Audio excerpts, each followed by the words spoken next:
Temaşavanên hêja roj baş. Îro Mahkema Hîpopvanê Kurd Rêzan hebû. Em jî li wir bûn. Belê, gelo sûcê wî çi bû? Em ê wê gahîn bibin.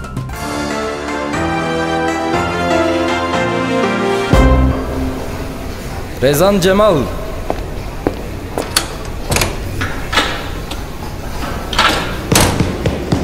Susun.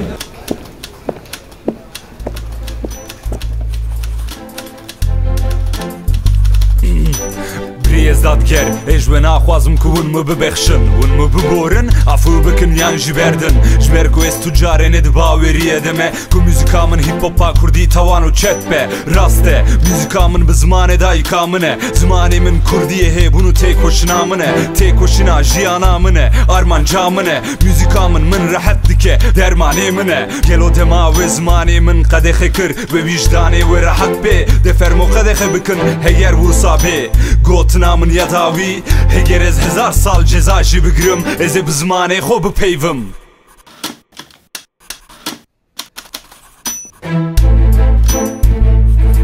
Rezan Cemal, sizi Kürtçe hip hop ve rap müziği yapmaktan 10 sene ağır hapis cezasına mahkum ediyorum.